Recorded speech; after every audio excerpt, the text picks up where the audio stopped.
आज बात करते हैं आपके पॉलिटेक्निक के एग्जाम में आने वाले क्वेश्चंस के बारे में, जो आपके प्रीवियस ईयर क्वेश्चन आ चुके हैं उनके बारे में डिस्कस करेंगे। तो यहाँ पर मैंने एक क्वेश्चन ले लिया है, आपको ये पता करना है कि हमारा प्लेन स्केल है या डायगोनल स्केल है। वैसे तो क्वेश्चन में दे रखा होता है कि आप एक साधारण मापनी बनाइए या एक विकर्ण मापनी बनाइए। मान लीजिए आपको अगर नहीं दे रखा है तो आप किस तरीके से डिसाइड करेंगे कि ये साधारण मापनी बनेगी या विकर्ण मापनी बनेगी। तो सबसे पहले आपको क्वेश्चन में ये चीज देखनी है कि हमको कौन सी वैल्यू दर्शानी है। दर्शाई जाने वाली जो वैल्यू है उसमें देखिए इसमें कितने अंक हैं, उसकी अंकों की संख्या के आधार पर आपको यह डिसाइड करना है कि साधारण मापनी बनेगी या विकर्ण। अब देखिए अगर उसमें दो अंक हैं यानी दो डिजिट हैं तो बनेगी आपकी साधारण मापनी यानी प्लेन स्केल। और अगर उसमें तीन या चार अंक हैं, तीन या चार डिजिट हैं, तो बनेगी आपकी डायगोनल स्केल। अब क्वेश्चन को पढ़िए। क्वेश्चन क्या बोल रहा है, एक मापनी 8 डेसीमीटर तक मापने के लिए बनाई है जिस पर 2 सेंटीमीटर द्वारा 1 डेसीमीटर को प्रदर्शित किया गया हो। मापनी पर 7 डेसीमीटर 8 सेंटीमीटर प्रदर्शित कीजिए। इसका मतलब क्या हो गया, आपको क्या दिखाना है, 7 डेसीमीटर 8 सेंटीमीटर। अब इसमें देखिए कितने अंक हैं, 7 और एक दूसरा हमारा 8, तो इसमें दो अंक हैं यानी दो डिजिट हैं। तो इसके लिए हमारी कौन सी मापनी बनेगी, साधारण मापनी यानी प्लेन स्केल। चलिए, तो सबसे पहले हमें क्या निकालना है, इसमें आरएफ यानी निरूपक भिन्न। आरएफ क्या होगी आपकी, जो भी नक्शे पर दर्शाई गई दूरी होगी यानी value on map upon actual value of object. ठीक है, यानी नक्शे पर दर्शाई गई माप और वस्तु की वास्तविक माप। अब यहां पे देखिए आपकी नक्शे वाली कौन सी दूरी होगी, क्वेश्चन को जरा ध्यान से पढ़िए। एक मापनी 8 डेसीमीटर तक मापने के लिए बनाइए जिस पर 2 सेंटीमीटर द्वारा 1 डेसीमीटर को प्रदर्शित किया गया हो। 2 सेंटीमीटर द्वारा यानी 2 सेंटीमीटर द्वारा आपने किसको प्रदर्शित किया है, 1 डेसीमीटर को। तो 1 डेसीमीटर क्या होगी आपकी एक्चुअल वैल्यू, और 2 सेंटीमीटर क्या हो गई नक्शे की वैल्यू यानी मैप पे वैल्यू।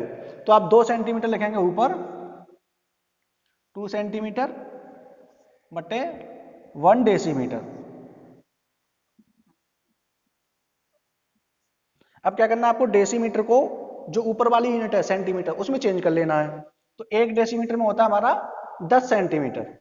तो यहाँ कर लेंगे 2 सेंटीमीटर अपॉन 10 सेंटीमीटर। सेंटीमीटर से सेंटीमीटर कैंसिल, इसकी जो आरएफ आ गई वो आ गई आपकी 1/5। अब आपको पता करना है कि इसमें मैक्सिमम कैपेसिटी क्या है। मैक्सिमम कैपेसिटी, मैक्सिमम कैपेसिटी है कि जो मापनी आप बना रहे हैं वह मैक्सिमम कितनी डिस्टेंस रीड कर सकती है, कितनी डिस्टेंस मेजर कर सकती है, कितनी डिस्टेंस माप सकती है। तो यहां पे देखिए एक मापनी 8 डेसीमीटर तक मापने के लिए बनाई है यानी इसकी जो मैक्सिमम कैपेसिटी होगी वो कितनी होगी, 8 डेसीमीटर। 8 डेसीमीटर। अब आपको चाहिए एलओएस, लेंथ ऑफ स्केल। कैसे निकालेंगे, आरएफ इंटू मैक्सिमम कैपेसिटी।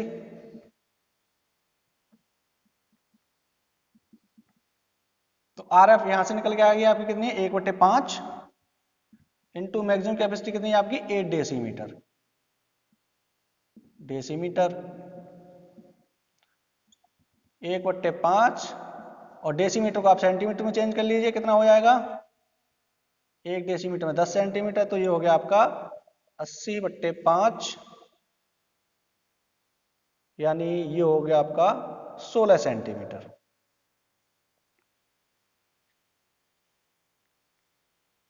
ठीक है, अब आपको जो लाइन खींचनी है वो कितनी खींचनी है आपको, 16 सेंटीमीटर की लंबाई में। चलिए स्टार्ट करते हैं।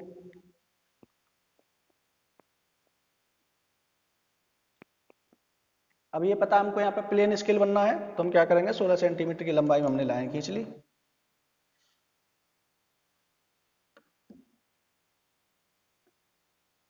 मैं थोड़ा सा यहाँ पे ज़्यादा लेके चल लूँगा क्लियरिटी के हिसाब से, आपको स्केल के अकॉर्डिंग ही लेना है।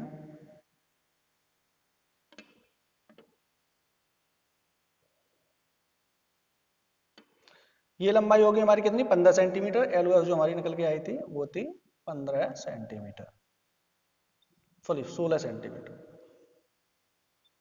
16 सेंटीमीटर।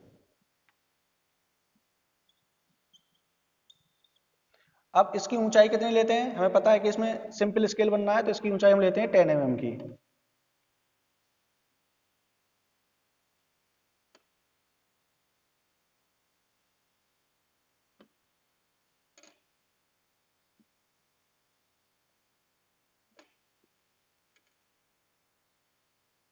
ये इसकी ऊंचाई होगी, और यहाँ पे दिखा देंगे हम, ये हमारा 10 mm,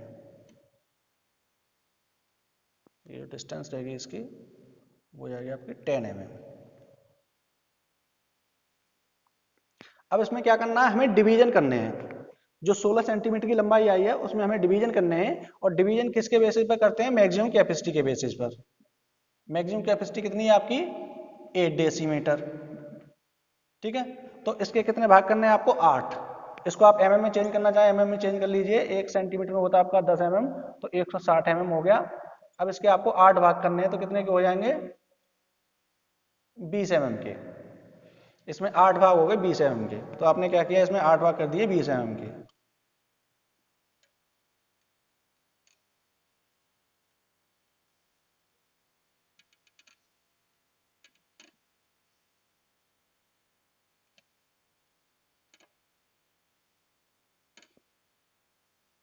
ठीक है, 1 2 3 4 5 6 7 8, आपने 8 भाग कर दिए 20 mm के।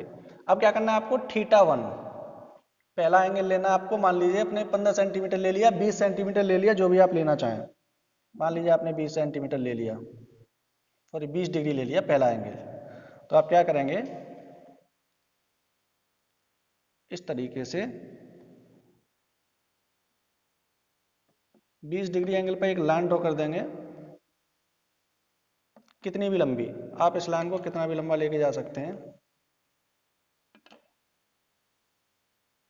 अब देखिए, जो हमारा एक छोटा वाला पोर्शन था उसकी वैल्यू आई थी हमारी 20 mm की, तो इसी लाइन पर हम एक 20 mm का पॉइंट ले लेंगे। मान लीजिए 20 mm का पॉइंट हमारा ये आ गया। अब इस पॉइंट को क्या कर देंगे, पहले वाले पॉइंट से हम मिला देंगे इस तरीके से। इसी पे हम ड्राफ्टर को टाइट कर लेंगे।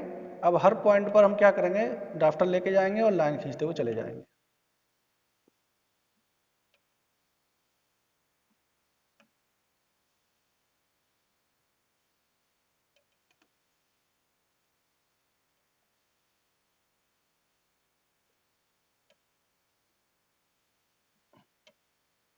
ये लाइन हमारी आ जाएगी इस तरीके से, इसको भी मैं मिला देता हूँ।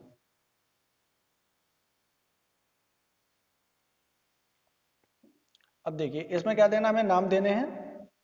जैसे ये हमारा 8 डेसीमीटर है, तो इसमें नाम कैसे देंगे, 1 0 1 2 3 करके। तो पहला वाला हमें 0 छोड़ना है, 1 2 3 4 5 6 7, 8 में से 7 इधर कंप्लीट हो गया, बचा कितना, 1 डेसीमीटर।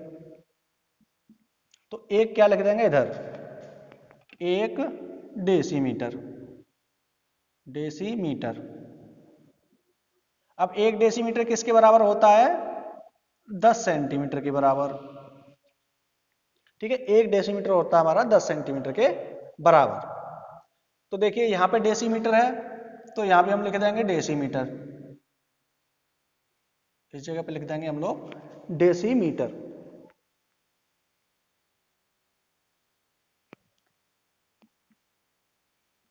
डेसीमीटर, ठीक है। और इसकी ऊंचाई तो हमारी 10 mm की रहेगी ऑलरेडी। अब देखिए, अब हम इस वाले पोर्शन की बात करें, लास्ट वाले पोर्शन की, इसमें हमें क्या करना पड़ता है, और डिवीजन करने पड़ते हैं। तो यहां पर देखिए 1 डेसीमीटर बराबर कितना है, 10 सेंटीमीटर। तो अब आपको कितने भाग करने पड़ेंगे इसमें, 10। और एक बड़े वाले जो पोर्शन था उसकी लंबाई कितनी थी आपकी, 20 mm की। तो 20 mm के आपने कितने भाग कर दिए? 10। तो कितने हो जाएंगे सभी पार्ट? 2-2 mm के। तो आप 2-2 mm के इसमें 10 भाग कर दीजिए।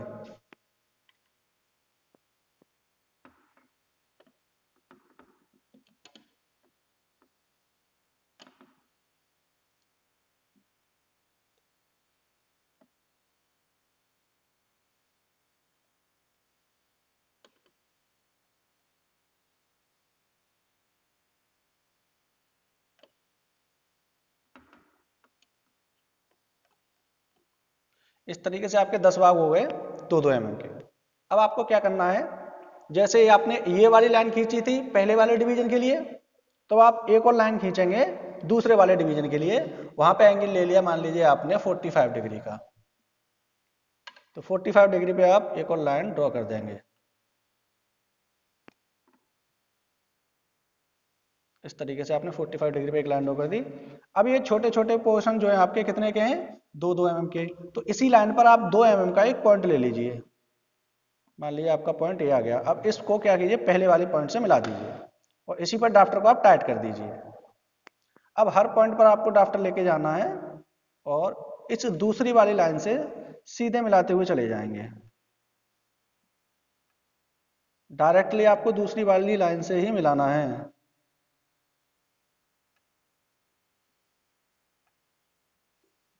इस तरीके से। अब देखिए यहाँ पर 0 से स्टार्टिंग हो रही है, 10 पे खत्म हो रहा है, तो हम नाम कैसे देंगे? 0, 1, 2, 3, 4, 5, 6, 7, 8, 9 और ये 10 हो गया आपका।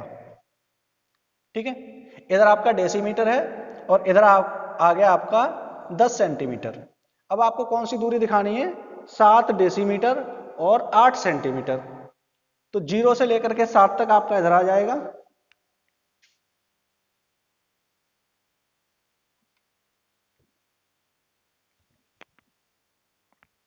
0 से लेकर 7 तक आपकी वैल्यू, यहां से लेकर के यहां तक 7 डेसीमीटर आ गया। यहां से लेकर के ये जो आगे तक की जो डिस्टेंस है,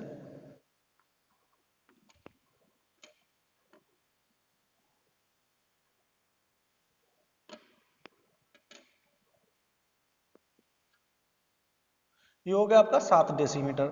अब कितना चाहिए आपको? 8 सेंटीमीटर। तो इधर देखिए 10 सेंटीमीटर तक के आपके डिवीजन बने हुए हैं। तो 1, 2, 3, 4, 5, 6, 7, 8। इसके सीध में इस लाइन को आप ऐसे करके बना दीजिए।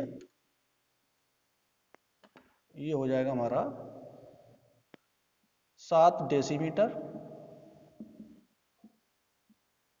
और 8 सेंटीमीटर।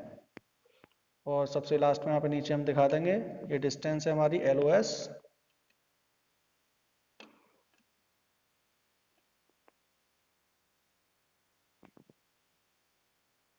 ये जो लंबाई होगी आपकी LOS के बराबर कितनी है? 16 सेंटीमीटर की। ये आपका क्वेश्चन बनके तैयार हो गया। इसी टाइप के क्वेश्चन मैं और आगे कराऊंगा। Thank you.